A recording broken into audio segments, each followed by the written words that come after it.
Ողջույն սիրելի հայրենակիցներ, տեսակապով ես հարցազրույցի եմ այսօր հրավիրել հետախուզության պահեստազորի սպա միջազգայնագետ քաղաքական վերլուծաբան Դավիթ Կարապետյանն է այսօր իմ հյուրը։ Ողջունում եմ ձեզ, պարոն Կարապետյան, եւ նաև շնորհավորում եմ Ես ինձ ողջունում մեր բանակի օրվա Շնորհակալ եմ 4-րդ ամյակի հետ Շնորհակալ եմ կապված Շնորհավորում եմ եւ ձեզ եւ շնորհավորում եմ մեր բոլոր զինվորներին, այն տղաներին, ովքեր այս պահին դիրքերում սահմանին կանգնած պաշտպանում են մեր երկրի, մեր ժողովրդի անվտանգությունը եւ խոնարհվում եմ մեր զոհերի 30 տարիներ մեր բանակը ամուր պահած հանուն հայրենիքի նահատակված մեր բոլոր զոհերի հիշատակի առաջ։ Եվ սկսենք մեր այսօրվա հարցազրույցը Օրվա մեջ, մինչ եթեր մտնելն էլ դուք էլ էիք ասում, օրվա այս օրը բոլորիս զգացողությունները խիստ հակասական են։ Մի կողմից տոնի այդ զգացողությունը, մյուս որ մեր բանակի տոնն է ի վերջո, հայկական բանակի։ Մյուս կողմից կա պարտված այդ ընկճված մեր բանակի մեջքը ջարդած լինելու այս ցավը, որ դեռ մեր հոգում է, որովհետև մենք չգիտենք ինչ վիճակում է այսօր մեր բանակը։ Եվ մինչև 2020-ը, այո, պարոն Կարապետյան, մենք գիտեինք, վստահ համոզված էինք, ունենք հաղթանակած բանակ, հաղթանակած ժողովուրդ էինք, եւ մեր բանակը տարածաշրջանում էլ համարվում էր որպես կարևոր գործոն, հենց այդ նույն խաղաղությունը տարածաշրջանում պահպանելու տեսանկյունից։ Այսօր այլ իրավիճակ է, Արցախը կորցրել ենք, 44-օրյա պատերազմից հետո պարտված ենք եւ գիտեք ինչն է խնդիրը։ Ուզում եմ հետեւյալ դիտարկմամբ սկսել մեր հարցազրույցը։ 44-օրյա պատերազմից հետո բանակը ուժեղացնելու փոխարեն քաղաքականությունը հիմնվեց Ադրբեջանի հետ ամեն գնով խաղաղություն հաստատելու այս գաղափարի կամ քաղաքական օրակարգի շուրջ եւ հիմա ես ընթերցեմ այսօր երկրի վարչապետի պաշտոնը զբաղեցնող Նիկոլ Փաշինյանի ուղերձի հետևյալ հատվածը. Մենք պատերազմի չենք պատրաստվում, որովհետև պատերազմ չի լինելու, Հայաստանի Հանրապետության եւ Ադրբեջանի Հանրապետության միջև խաղաղություն է հաստատված եւ խաղաղությունից ավելի հուսալի անվտանգության երաշխիք չկա։ Անշուշտ մեր ժողովուրդը խաղաղություն ուզում է, բոլոր ազգերն են ուզում, հայ ժողովուրդը առավել եւս, բայց արդյոք ճիշտ է ասում Նիկոլ Փաշինյանը, արդյոք հաստատված է, պարոն Կարապետյան, խաղաղությունը։ Ես ուզում եմ հենց այս հարցով եկեք սկսենք մեր այսօրվա հարցազրույցը։ Խնդրեմ, լսում ենք ձեզ, պարոն Կարապետյան։ Շնորհակալ եմ ընձեռված հնարավորության համար եւ պատեառիթ է եւս երկտողով շնորհավորել մեր հայոց բանակը, տոնը շնորհավոր իմ վիրավոր, երբեմնի հզոր հայոց բանակ, շնորհավոր տոնդ հայոց բանակի անկոտրում քաջ զինվոր, պատվարժան սպաներ։ Ես ավելի քան վստահ եմ, որ մեր բանակը ունենալու է նույնքան հզոր սպառազինություն, որքան հզոր է մեր հայրենանվեր հայ զինվորի ու սպայի ոգին։ Եվ այդժամ ոչինչ չի կարող վտանգել մեր պետությանն, անվտանգությունն ու բարեկեցությունը։ Այդժամ թշնամին անպատիժ չի մնա, եթե փորձի խախտել մեր հայրենիքի սահմաններն ու հայ ժողովրդի անդորրը։ Ապրում ենք այնպիսի անկանխատեսելի տարածաշրջանում, ուր դատապարտված ենք ունենալ ուժեղ եւ հզոր բանակ։ Դու մեր միակ դաշնակիցն ես հայոց բանակ։ Հայ զինվոր, հայ սպա, դուք եք մեր հաղթանակ կետողները, մեր հաղթանակների պահապանները, հայրենիքի անվտանգության ու պաշտպանության երաշխավորները, թիվ 1 երաշխավորները։ Եվ պատիվ եմ ունեցել ծառայել եւ ծառայում եմ հայկական բանակում, մաս կազմել հաղթանակած բանակի եւ միշտ պատրաստ եմ անվերապահորեն ծառայել գիտելիքներս ու փորձս ներդնել բանակաշինության կայացման ու ազգանվեր ու պատվաբեր գործին։ Այնպես որ փառք ու պատիվ ձեզ հայրենիքի համար նահատակված զինվորներ, փառք իրենց երկիրը պաշտպանած հայրենիներին, փառք ու պատիվ սահմանին այս պահին կանգնած բոլոր տղաներին։ Խոնարհվում եմ իրենց կյանքը հայրենիքին նվիրաբերած բոլոր հերոսների լուսավոր հիշատակի առաջ, փառք ու պատիվ մեր բանակին, ծառայում եմ Հայաստանի Հանրապետությանը։ Տեսեք, շատ զգայուն թեմայի մասին եք հարց բարձրաձայնում, իդեպ շատ տեղին նկատառումներով, գիտեք, երբ որ ես աչքի տակով անցկացրեցի վարչապետ կոչվածի տոնի կապակցությամբ հայտարարությունը դուք նշեցիք ընդամենը մի կետ։ Գիտեք, այնտեղ ականջից տակ հիմա զրնգում է մի արտահայտություն, ասում է նահատակված տղաների ընկած մեր հայրենիքի համար ընկած տղաների։ Գիտեք, ագամա հարց է առաջանում ինձ մոտ։ Ըստ իրենց ո՞րն է այդ հայրենիքը, որովհետև իրենց պատկերացրած հայրենիքն ու մեր պատկերացրած հայրենիքը այլ է, ես վստահեցնում եմ։ Կամ մեկ օր առաջ, երբ որ նահատակված զինվորների պաշտոնական արարողակարգներ տեղի ունենում, պաշտոնապես գիտեք ընդունվեց որպես հիշատակման օր։ Այդ 5000 զինվորների մասին էր, չէ՞ խոսքը, որը որ ասում էր, որ կարող են եւ չնահատակվեն։ Իհարկե պատկերը այսպես կլիներ, բայց կարող են եւ չնահատակվել։ Մի ողջ սերունդ։ Գիտեք, շատ ծանր է ինձ համար այս թեմայով խոսելը, բայց ես կփորձեմ զսպել էմոցիաներս, ավելի կառուցողական, հա, խոսքս ներկայացնեմ։ Եթե դու պարտադրված պատերազմի ես գնում, ինչի մասին է խոսքը, հիմա անդրադառնում եմ ձեր հարցին։ Եթե այս պահին նույնիսկ հիբրիդային, այսպես կոչված պատերազմ է գնում, տեղեկատվական, դու ինչի մասին ես խոսում։ Որ մի adekvat մարդը, առավել ևս հայ մարդը չի ցանկանում, չի ձգտում իրական խաղաղություն։ Որ մեկը կուզենա պատերազմ, դա ոչ նորմալ, ոչ adekvat մարդու ցանկություն։ Բայց եթե դու պարտադրված ես պատերազմի, դու պետք է պատրաստ լինես դրան եւ պատվով դա հաղթահարես, քո առաջ ծառացած այդ խնդիրը։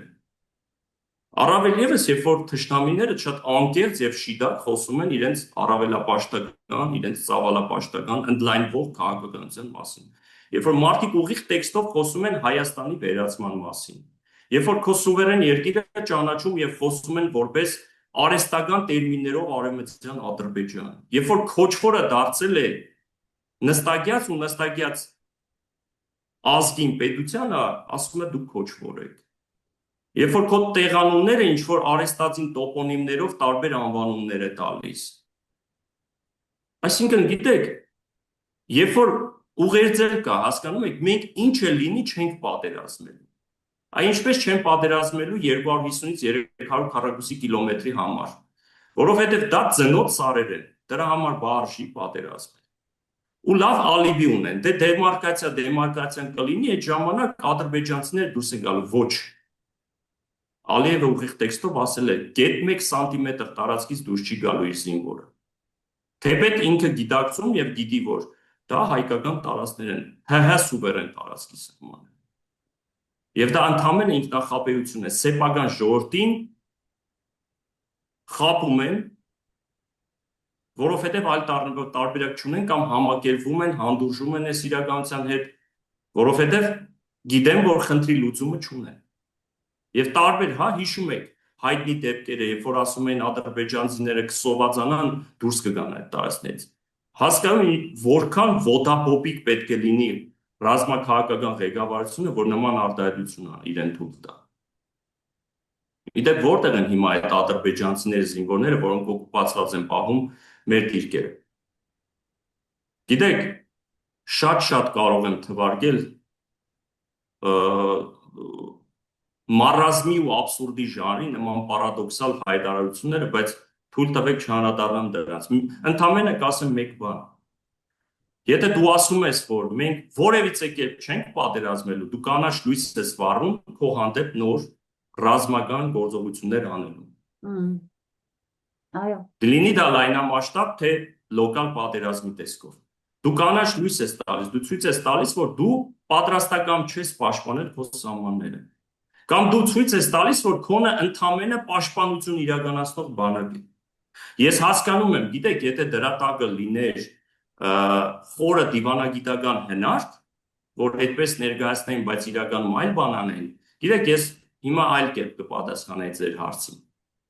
Բայց ես չեմ տեսնում այդ նախադրյալները, որտեղ տիրապետում եմ իրավիճակին։ Ես չեմ էլ ուզում խապել, ստել, որ ամեն ինչ լավ է, գիտեք, բայց դա հատուկ է այդպես արվում, գիտեք, բայց մենք զինվում ենք։ Տեսեք, պաշտոնական տվյալ եմ հայտնում ձեզ։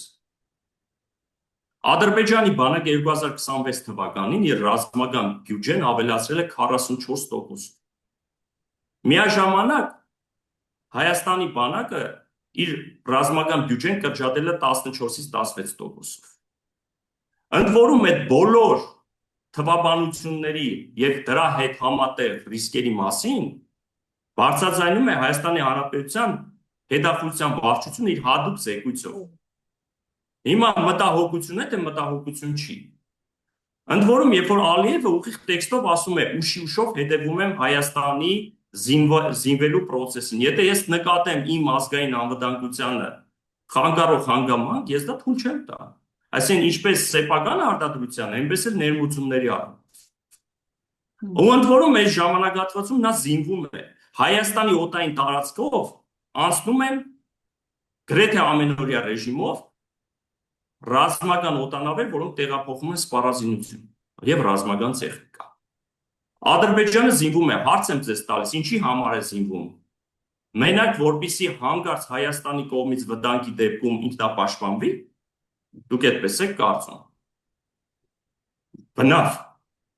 Ադրբեջանի ղեկավարությունը շատ ուղիղ ուղերձ է մեզ հղել։ Որպես անկեղծ թշնամի, ասել է,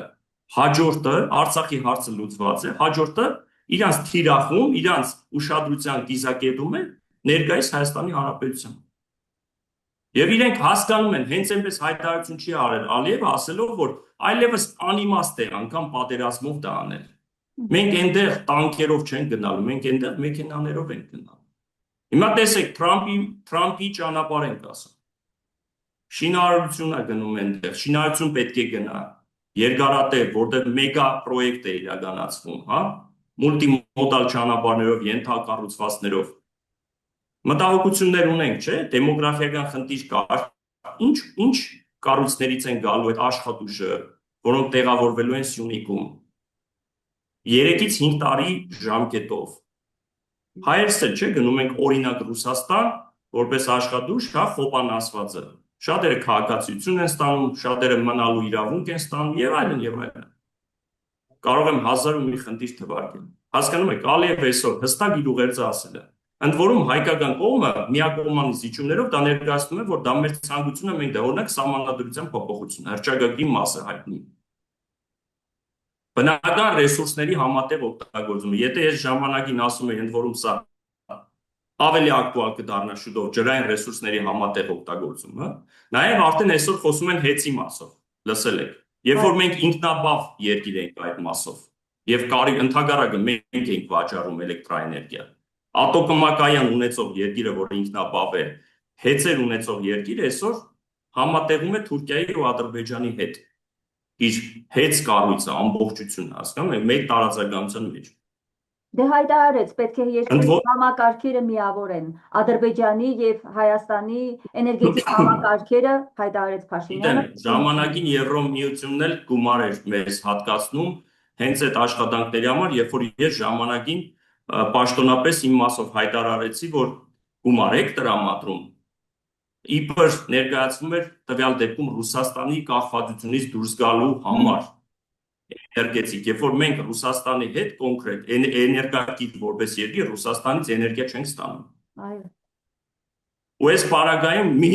տարակուսանք է առաջացնում։ Ես ասում եի, լավ, գումար եք տրամադրում, բարի կամք եք դրսևորում, նոր հիդրոէլեկտրակայան, նոր ատոմակայաններ կկառուցենք։ Դրան վրա բան արեք։ Դուք ինչի եք Վրաստանի, Թուրքիայի եւ Ադրբեջանի ամբողջ ցանցը միավորում, տրամաբանություն, որի մեկը մյուսի կախվածություն առաջ, որ ինչ հասկանում եք ուր են տա։ Սևանի ավազանի ջրային ռեսուրսների մասին խոսք է գնալու, հիշեք խոսքս։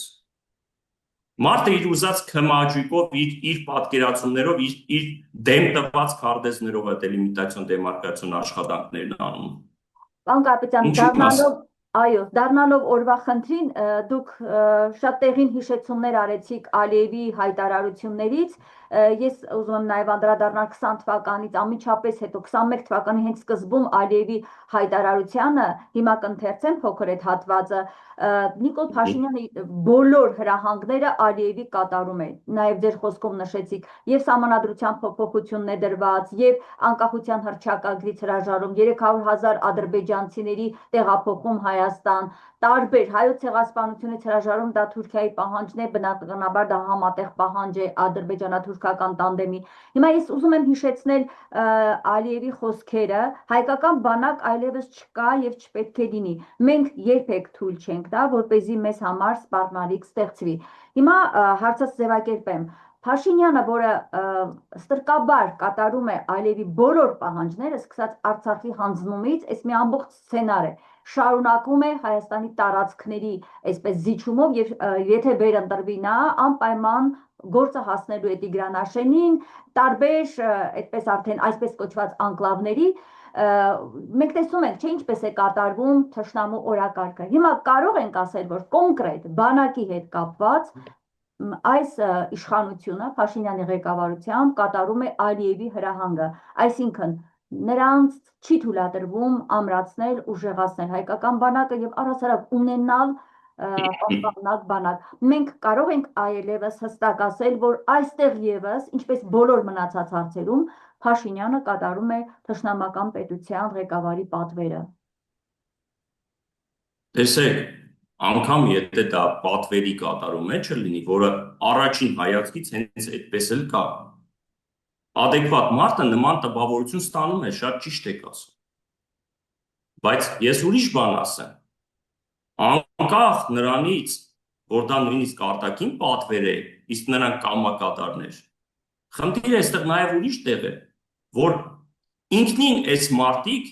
այն մարդիկ են, որոնք որ առանց նույնիսկ պատվեր կատարելու դա անում են։ Այ խնդիրը այդտեղ է։ Տեսեք, առաջի տպավորությունը, չէ, ինչ լավ բան եղավ, չէ, հատկապես շատ մայրերի համար, ինչ որտեղ չեմ մեղադրում այս պատերազմից ու զոհերից հետո, այս խայտառակ կուլմինացիայից հետո մարդիկ պարզ է, որ չեն ուզենա նույնիսկ իրանց բալիկներին վստահեցնեն այս իշխանություններին, ուղարկեն իրենց օրոք բանակ հայկական։ Որովհետև չգիտես սա բանակ է, թե ինչ է։ Այս բանակը հիմա մանկապարտեզ են սարքել, անկեղծ ասած։ Ու հիմա այստեղ հարց է առաջում, տեսեք, ես ռազմական բյուջեներից խոսեցի, չէ՞։ Հերիք չի, որ մենք բյուջեն կրճատում ենք, նաև զինծառայության ժամկետն ենք կրճատում, երբ որ մենք ունենք խնդիր քանակական։ Հիմա բանակը, երբ որ նայում ես մերը այս պահին, ավելի շուտ բանակ չի, քան ոստիկանությունը, որոնք ծառայություն են իրականացնում Երևանի փողոցներում։ Ցանկացած ոք այսօր առանց կրթություն ստանալու համապատասխան կարող է լինել պարեկ։ Պարեկը կարող ավելի շատ վարձատրվի, քան սահմանում կանգնած առաջագծում կանգնած զինվորը, որը ամեն պահի կարող է զոհվել թշնամու կրակոցից։ Այսինքն, երբ որ այդ մարդը գնում է սահման, գիտի, որ ինքը վերադառնալու պայմանը 50-50 է։ Հիմա տեսեք ոնց են կերակրում խաղաղությամբ, կեղծ խաղաղությամբ, հա,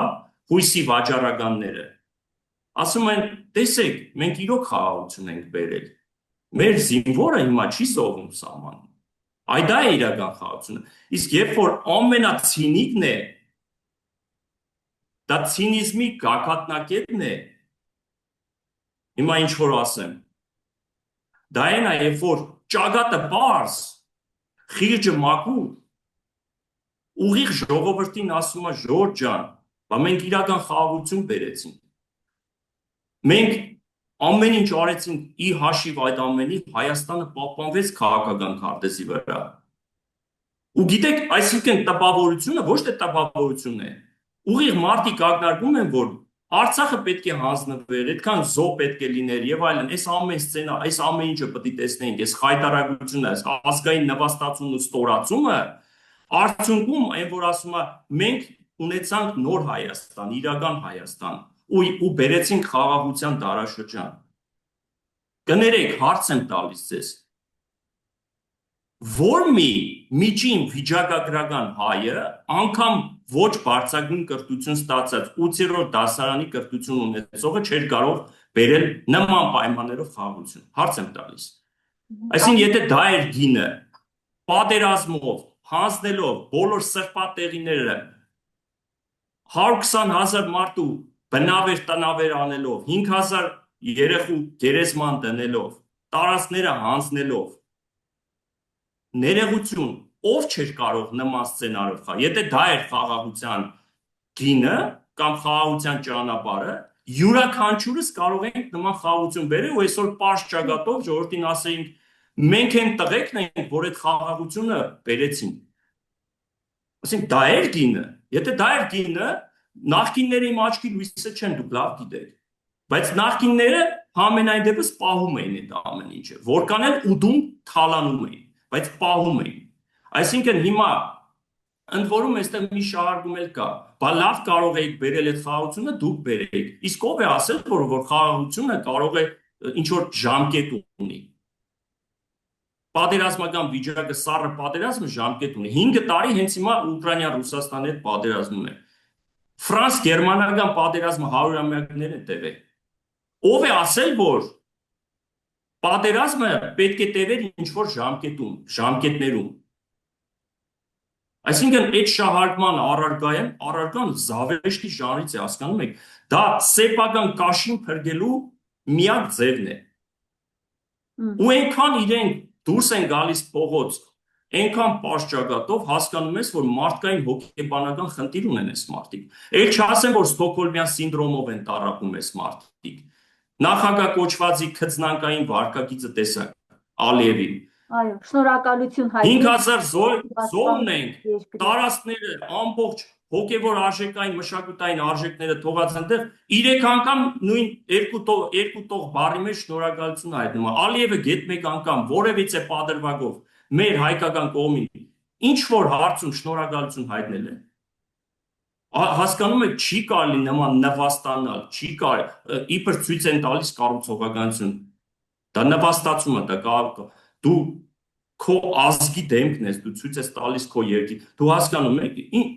ես հազիվ եմ հիմա, որբիսի ցենզուրայից դուրս բառեր չօգտագործեմ ու էմոցիաներս հազիվ եմ զսպում։ Որտեվ սա շատ զգայուն թեմա է։ Այո, հիշենք Ալիևի խոսքերը ինչպես էր վիրավորում Փաշինյանին հարբեցող ծաղրածու անվանելով, ինչ շնորհակալության մասին է խոսքը։ Ալիևը վիրավորում է, այս մարդիկ շնորհակալ են լինում։ Այստեղ լրիվ Այսինքն այդ մարդը խնդիր ունի իր եսի հետ։ Մարդուն հայոյանք ես անձնական բնույթ անում, ինքը ված չի զգում, իրան թուրք ես անվանում, ված չի զգում։ Իրա կիրթ ու կառուցողական կոլեգան իրան ասում է հարբեցող ծառածու, ինքը ված չի զգում, հաջորդ օրը ժպիտը միջև ականջները հետը նկարվում է։ Բայց սա շատ փոխվի, բան է փոխվել, բան է փոխվել, որովհետև Թրամփը ձեռը դրել է վարչապետի ազդրին ու աչքով արել։ Այդ գիտեք ինչ մեծ ձեռքբերում է։ Որ մի նախորդ ղեկավարի հանդեպ գերտերության, հեգեմոն գերտերության ղեկավարը նման վարկագիծ էր։ Ով էր նստացրել իր կողքը։ Ոչ մի աշխարհի երկրի ղեկավար չէր նստել Թրամփի կողքը, հասկանում եք, այս ժանագին մանիպուլյացիա։ Հասկանում եք, ինչքան ողորմելի պետք է լինես, որ նման հանգամանքներով կերակրես սեփական ժողովրդին։ Եվ սեփական պարտությունը ներկայացնես իբրև խաղաղություն, դուք շատ կարևոր որպես հաղթանակ, դա կատարյալ ցինիզմն է, պարտությունը ներկայացնում ես հաղթանակ։ Մենք պետք է պարտվենք կամ եկեք բան անենք։ Եթե ոնց էր ասում, չհամարենք, եկեք ընդունենք, որ մենք մեզ պարտված չենք համարի։ Պարոն Կարապետյան, տեսեք այսօրվա ուղերձում էլ այդ միտքը կա։ Ասում եմ մենք այս օրասական վտանգը հաղթահարեցինք երկու վճռական քայլեր կատարելով, հա, 2022 թվականի հոկտեմբերի 6-ն է բերում, որ Պրահայում նա հանձնեց Արցախը ճանաչեց որպես Ադրբեջանի տարածքային մաս, հիմա նա հպարտությամբ սա շեշտում է որպես կարևոր ձեռքբերում, հաջորդն էլ կարևոր ձեռքբերում է համարում 91 թվականի Ալմատայի հռչակագրի հիման վրա ՀԱՊԿ եւ ՀԱՊԿ անդամակցությունը սառեցնելը, այսինքն ստացվում է մեր տարիների 30 տարիների բոլոր ձեռքբերումները ինքը համարում է խիստ վտանգավոր ՀԱՊԿ-ի հետ անդամակցումը, համարում է որ սառեցվել է եւ մենք դուրս ենք եկել այդ անվտանգային գոտուց, ուրեմն մենք հաղթանակած ենք, քանի որ Արցախը հանձնվել է, ուրեմն մենք հաղթանակած ենք։ Հիմա Ալմաթայի հռչակագրի կոչված այդ անհասկանալի փաստաթղթով առաջնորդվելը համարվում է իր այսպես տիտանական դիվանագիտական աշխատանքը։ Մենք գործ ունենք լրջագույն խնդրի հետ։ Մենք գործ ունենք կամ օքեբանական խնդրի հետ, թերուս Այո, մտքի հետ, կամ գործ ունենք ուղակի հետևյալի հետ, այս մարդիկ իրենց եւ մեր պետությունը դարձրել են ստրուկ, ուղակի դրել են ադրբեջանա-թուրքական լծի տակ եւ կատարում են այնտեղից եկող բոլոր հրահանգները, այլ կերպ չես կարող մտածել, պարոն Կարապետյան, իրենց ձևակերպումը այդ մասին է խոսում։ ինքնին քայլերը դրան են տանում, որ ագամա ուզես թե չուզես սկսես նման կերպ մտածել։ Տեսեք, դուք ասում եք առողջական, հոգեբանական ինքը լուրջ խնդիր ունի իրականում։ Անձի երկվատվածության խնդիր ունի մարդ։ Այդ մարդը Իրական է թե սցենարի։ պարադոքսալ վարքագծով իր ցինիզմի դրսևորումներով ցույց է տալիս, որ ինքը ոչ կայուն, ոչ ստապ մարդ է, որքան էլ տարբեր օրվա ժամերին, տարբեր հա ցերեկը բառաբան է խփում, առավոտյան ցույց է տալիս ինչպես է պիջակը հագնում, փողկապը կապում։ Հասկանում եք, այդ մարդը ուրիշ զբաղմունք չունի արդեն, իր պատկերացմամբ նա երկիրը բերել է խաղաղության ռելսերին ու ինքը իրոք այն մարդն է, որ խաղաղություն է բերել։ Ինքը այդպիսի պատկերացում ունի։ Բայց այն որ նա վրեժ է լուծում է ժողովրդից, դա փաստ է։ Այդ արդեն դուք որպես պրոֆեսիոնալ լրագրող իրեն տարիներ, շատ տարիներ առաջ ճանաչելով հանդերձ դուք գիտեք։ Այդ մարդը որպես նաև գիտեք, երբ որ տեսեք լրագրողությունը դա պրոֆեսիոնալ մասնագիտություն է, բայց եթե դու ոչ պրոֆեսիոնալ լրագրող ես, եթե դու անգամ կրթություն չունես, բայց խոսում ես կրթության կարևորության, ասում ես մարդը սոված է, աղքատ է, որովհետև կրթություն չունի, ինքը իրեն հագասելով, բա դու կրթություն չունես, ոնց ես եկել։ Բա աբսուրդ չի, որ դու կրթություն չունենալով երկրի վարչապետ ես։ Տիկինը նոր է գնում, սովորում, որոշել է սովորել Չինաստանում, չգիտեմ, զավեշտի ժանրից վիդեոներ են նկարում։ Եթե ժամանակին պետքարանից մինչև խոհանոցն էին նկարում, ով ոնց է շարժվում, տեղաշարժվում տան մեջ, հիմա արդեն այլ բաներ են նկարում։ Հասկանում եք, մարազմի ժանրից է, բայց ես գիտեմ մի բան, այս ամեն ինչի վերջը գալու է։ Ոչ մի իշխանություն հավերժ չի։ Տեսեք, եկեղեցու հետ կապված էլ ես էլ եմ ընդունում, եկեղեցում շատ լուրջ խնդիրներ կա ու բարեփոխման կարիք կա, այնպես չի որ այնտեղ սուրբ լինելով բոլորը սուրբ են։ Բայց եղբայր դու այն ինչ ես անում, դու ախր ագամա կամա դու հասկանում ես, չէ՞, կամ քեզ խորհուրդ չեն տալիս, որ դու ուղիղ ձևով հակասահմանադրական գործառույթ ես քեզ վերապահել, որի համար մինիմում դրա համար դու պատասխանատվության ես ենթարկվելու։ Գիտեք, կամ ինքը վստահ է, որ այդ օրը չի գա, կամ վստահ է իր սեփական կամ իր ընտանիքի հետ անվտանգության մասով երաշխիքներ կան, կամ ինքը իրոք այն ժողովուրդը ասում է պարաշ չի անում, երբ որ ասում է ես չեմ վախենում, ես բերդ եմ նստել, էլի կնստեմ եւ այլն։ Բայց ավելի քան վստահ եմ, որ որքան էլ հիմա ժողովուրդը շատ դեպքերում ստիպված է ապատիկ վարք դրսևորել, ոչ թե ապատիկ, այլ հասկանում է, որ ձերքին ոչինչ չկա, այս բանը չի կարող անել։ Նա էլ դրանից օգտվում է։ Բայց եթե եռաբլուր մարդը գնում է սարի դեմի դոշին, դիբուկահարները դնում, որպեսզի իր կյանքի հետ սպառնալիք չլինի, ուրեմն այդ մարդը անգամ իր տան պետքարան գնալուց արդեն վախեր ունի, ֆոբիաներով ապրում։ Այնպես որ հասկանում եք, չի կարելի, չի կարող նման մարդուն թողնել իշխանության ղեկին։ Դա աբսուրդ է։ Այստեղ ես ուզում եմ ձեր խոսքը շարունակել, որտեղ շատ կարևոր բան ասացիք, կրթության հետ կապված։ Կրթությունը կիսատ թողած մարդը խոսում է կրթվելու մասին։ Ես հիմա ավելացնեմ ձեր խոսքը, բանակում չծառայածը դարձել է բանակի գերագույն գլխավոր հրամանատար 44 օրյա պատերազմի ժամանակ դարձավ այդ դերում էր եւ տեսանք ինչ կատարվեց եւ եկեղեցում երբևէ եկեղեցու հանդեպ հավատ չունեցող մարդը աղանդավորական շեղումներ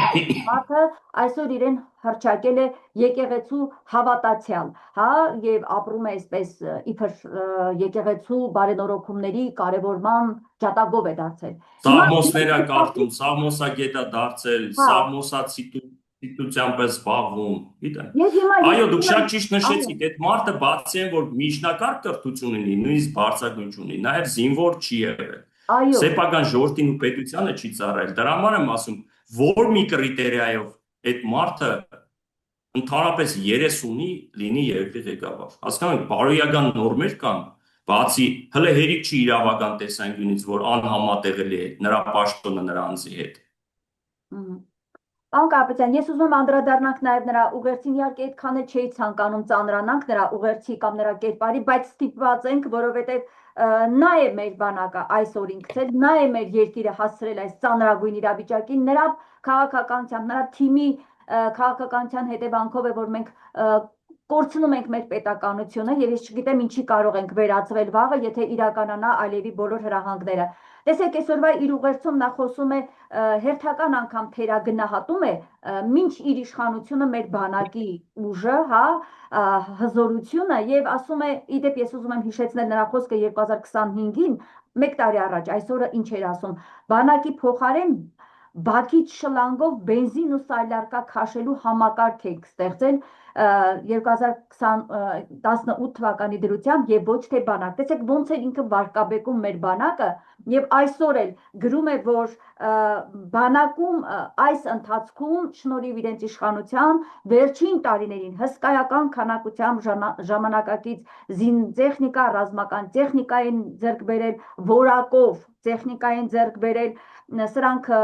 մեծ ֆինանսական միջոցներ են ներդրվել բանակի համար, թանկարժեք եւ քանակական տեսանկյունից մեծաքանակ ենք ձեռք բերելու համար եւ այդտեղ թվում է թե որն է եղել պատճառը, որ դա հաջողել է մեզ, որտեղ մենք հապկից ենք հեռացել եւ այլն եւ այլն։ Իսկապես ճիշտ է ասում, իսկապես մեր զենք զինամթերքը մինչև 2018-ը հեչ բան չէր, եւ հիմա ինքը եկել է եւ կարողացել է այսպես մեծ քանակությամբ սպառազինությամբ եւ որակյալ սպառազինությամբ, ինչի մասին շեշտում է այսօրվա ուղերձում, հագեցնել մեր բանակը։ Դուք ունեք որոշակի տեղեկատվություն զենքի հետ կապված։ Ինչ զենք ունեք։ Ստիպում եք սարկազմով պատասխանել, որտեղ այլ տարբերակ չկա պատասխանում։ Իր այն բանակը, որ 20 թվից հետո կառուցել է, որտեղ որ ասում էր, որ Շուշին պետք է դեօկուպացվի, հա, իր ծրագրով։ Թե այն բանակը, որ ասում էր կասկա բրոնեժիլետ հագեք, ով ոնց պատայի հելեք հասեք սահման։ Թե այն բանակը, որտեղ որ հիմա իր ասելով սպառազինությունն բերել ու ասում է շարքային քաղաքացիներ հավաքվեք, մի հատ օր նշանակեք, եկեք ես ձեր ցույց տամ այդ սպառազինությունը։ Այսինքն նույն տրամաբանությամբ, որ մարդկանց հավաքում է, տանում է այսպես կոչած կիրանցի պատը, որը ըստ իրականում լացելու պատ է։ Տանում այնտեղ ցույց է տալիս մեր անվտանգությունը որտեղ է սկսվում ու այդ պատով է սկսվում։ Մարդու համար մի հատ պատը դարձել է անվտանգության երաշխիք։ Գիտեք, սպառազինության մասով գուցեև ինչ որ բան արվում է, ես ինչ որ բանի տիրապետում եմ։ Խնդիրը այլ տեղ է։ Ունենալ սպառազինություն դա չօգտագործել, ունենալ սպառազինություն, որը որ ընդամենը պաշտպանական համակարգ է։ Հարցակողական զենքեր ու սպառազինություն ու ռազմական տեխնիկա կա այդ դրա մեջ, թե ոչ։ Եթե կա արդյոք կիրառվելու է թե ոչ։ Բանակը այսօր իր 5 թե 6 բանակային կորպուսներով պատրաստ է դիմագրավել, դիմակայել թշնամու հարձակմանը։ Եթե հարձակում լինի, արդյոք կիրառելի կդառնան այդ զենք զինամթերք սպառազինությունը։ Ես ձեզ ավելի քան վստահեցնում եմ, նորից հղում տալով իմ նախորդ ասածին, նախորդները իմ աչքի լույսը չեմ բանակը ունեցել է լիքը խնդիրներ, լինելով բանակի մեջ, ես գիտեմ կարող եմ բազում խնդիրներ թվարկել, բայց Ալիևի լեզուն այդքան երկար չէր ու ինքը հասկանում էր, որ չէր կարող այս պահին, որքան էլ որ զինվում էին, ռեալ զինվում էին, բայց ինքը գիտեր ինչպես աներ, որպեսզի հանկարծ չփորձեր միջամտել Հայաստանի ներքին գործերին։ Նման ռազմաշունչ հռետորաբանությամբ հանդես չգար։ Այդ տեսեք, դուք ցիտում եք Ալիևի խոսքերը, դուք պատկերացնում եք, ես որպես մասնակից որքան եմ ուսումնասիրում ամենօրյա ռեժիմով իրենց բոլոր խոսույթները, համադրում եմ, փորձաքննության եմ ենթարկում, այսպես ասած, վերլուծում եմ։ Այդ մարդիկ պատրաստվում են, հասկացեք։ Ու գիտեք ինչ, այսօր պետք է խոսել խաղաղությունից, այսօր պետք է Ալիևի գերնպատակը, որ առաջիկա 4 ամիսում մաքսիմալ զերծ պահի իրեն ռազմաշունչ հռետորաբանությունից, որտեղ Նիկոլ Փաշինյանի իդեմս նրան ուզում է վերարտադրությունը, որտեղ նրան հաջող է միակողմանի զիջումները շարունակաբար լինելու են։ Իր պատկերացրածներին հասնելու է ըստ հերթականության։ Խաղաղություն գոչելով ու կոչելով։ Խաղաղություն ասելով հերթով ամեն ինչը վաղը մյուս օր այդ 300,000 ադրբեջանցիների այսպես կոչված վերադարձի հարցը լուծելով։ Շատ վտանգավոր թեզեր կան։ Ես դրա համար եմ ասում, սթափվելու, սա ղողանջ է սթափության, թե ինչ պետք է անի հայ ժողովուրդը առաջիկա ամիսներին։ Սա ճակատագրական ընթացք է, որ պետք է հասկանանք, այս պտտվող անիվը ուր ենք տանում։ Եվ ամփոփենք Հիմա մտահոգվելու տեղ ունենք մտահոգվելու տեղ։ Նորից եմ կրկնում, թույլ տվեք, ես շատ ճակերտներ չբացեմ։ Որքան ես գիտեմ, հերիք է, որ ես գիտեմ։ Որտեղ բանակը շատ կարևոր թեմա է մեզ համար, ես ինքս էլ հարցերս այնպես եմ ուզում ձևակերպել, որ ստիպված չնեմ շատ բան ասելու, թեպետ շատ բաներ արդեն նաև եթերում հնչում են, օրինակ վերջերս մի այսպիսի միտք հնչեց, որ սահմանային հատվածներում ունենք դիրքեր, որտեղ մեր զինվորները ուղղակիորեն գտնվում են ադրբեջանական զինվորների, այսպես կարելի ասել, պատանդարված վիճակում։ Ուղիղ վերահսկողության տակ ավելի ուղիղ ձեզ ասեմ։ Այդպես։ Նույն Ալիևն էր, որ հենց հիմա ցինիզմով հայտարարում է հետևյալ, ասում է ես ՄԳԻՄՈ-ի ուսանող եմ եղել։ Ինձ այնտեղ սովորեցնում էին, որ ՄԱԿ-ի կանոնադրությամբ հաստատված երկու կարևոր սկզբունքներից ազգերի ինքնորոշման սկզբունքը էլ ավելի կարևոր է, քան տարածքային ամբողջականություն։ Դուք պատկերացնում եք ցինիզմի աստիճանը։ Պատկերացնում եք, չէ՞, խորհրդային դիվանագիտության ժառանգորդներից է, հա, հորից որդի։ Ու այդ մարդը նայեք ինչ ասում։ Արցախը հայաթափեց, տարածքային ամբողջականությունը վերականգնեց։ Հիմա խոսում, ընդ որում հղումը գիտեք ուր է տանում։ Ազգերի ինքնորոշում Հայաստանի տարածքում։ Փոքրամասնություն։ Դուք հասկանում եք սպայի լրջությունը, սա զուտ հայտարարություն չի։ Սա ուղերձ է։ Շատ վտանգավոր ուղերձ է։ Հիմա բացառապես ազգային ու պետական մտածողությամբ մարդը երկրի ղեկավարը ինչ պետք է մտածի, ասի մատերի արանքով նայեմ, դե Ալիևն է մի բան ասում, հա, շատ ժամանակ հիշում եք, այդպես էին ցիտում, հա, բանը Ալիևն է բարբաջում է։ Կամ իր ներքին լսարանի համար ես էլ եմ ասում բարբաջում է, բայց չի բարբաջում այլևս։ Շատ պետք է լուրջ վարդը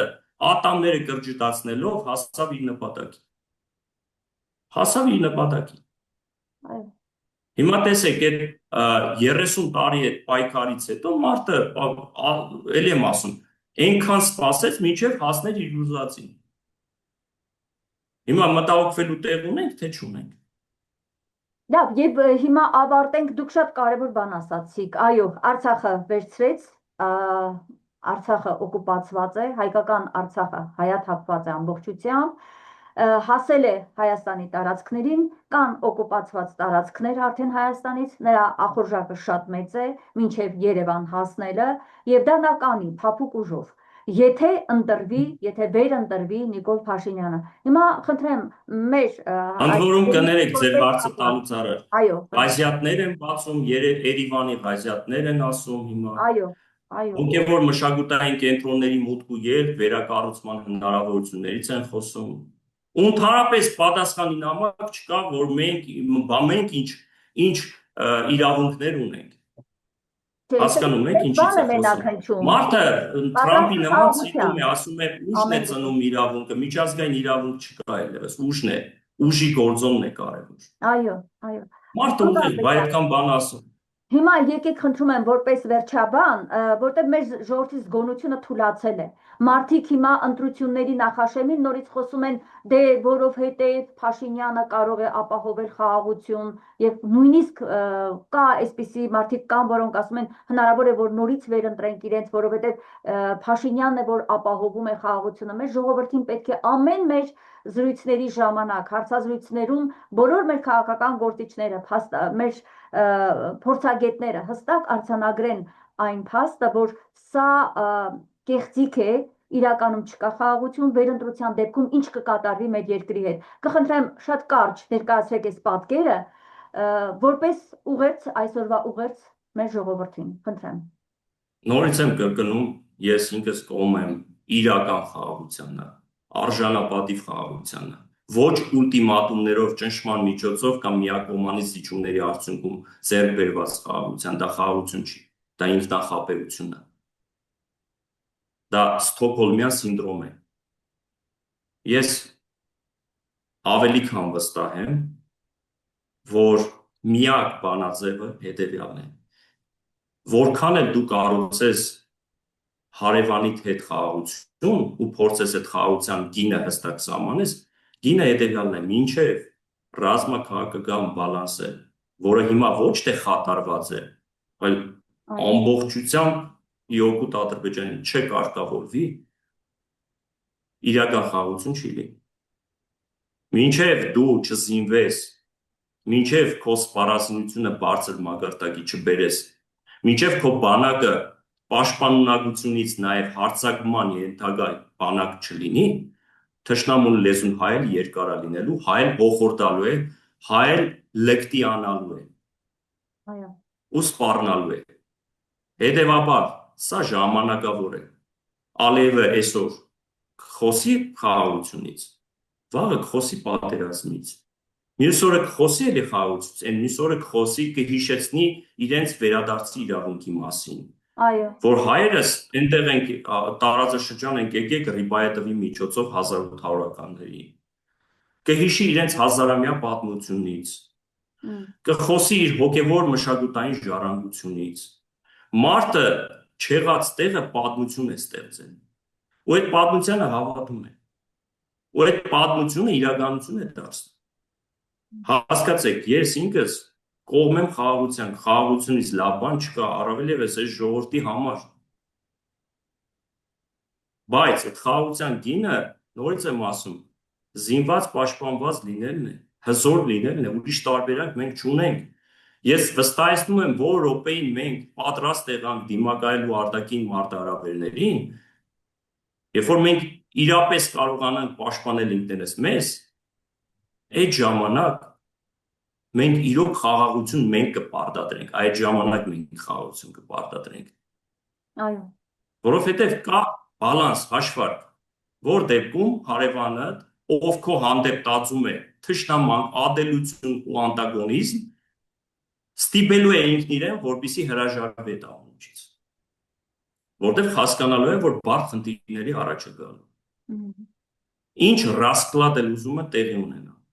Առաջնահերթ դու պետք է զինված լինես, դու պաշտպանված պետք է լինես, դու պետք է ուժեղ լինես, քո անվտանգային համակարգը պետք է այնպես վերբեռնվի, որ դու որքան էլ անգամ ստեղծված իրավիճակում այս աշխարհակարգի փոփոխության պայմաններում հույս չտնես այլ վերպետական կառույցներին, միջազգային պարտավորություններ ստանձնած դաշնակցային նույնիսկ երկրների վրա, դու ինքդ քեզ պաշտպանելու ունակ լինես։ Դա է բանալին, դա է գրավականը, դա է միակ միջոցը։ Հետևաբար օր առաջ պետք է բանակը հզորանա։ Բայց այդ մարդիկ պետք է լինեն, ովքեր որ կոմպետենտ են այդ հարցում, ովքեր որ մասնագետներն են, ովքեր տիրապետում են ռազմական գործին, ովքեր հասարակ արկածախնդիրներ չեն, դիլետանտ դեմագոգներ չեն, բախտախնդիրներ չեն, այլ պրոֆեսիոնալներ, բանիմացներ, տեխնոկրատներ։ Ցավում եմ, չենք տեսնում այդ ամեն ինչը։ Բայց ավելի քան վստահ եմ, որ այսպես չի շարունակվելու, ավելի քան վստահ եմ։ Մի հատ ժողովուրդը խոսք ունի, ասում է, այդպիսի փոст չկա, որից դուրս գալու հնարավորություն չլինի։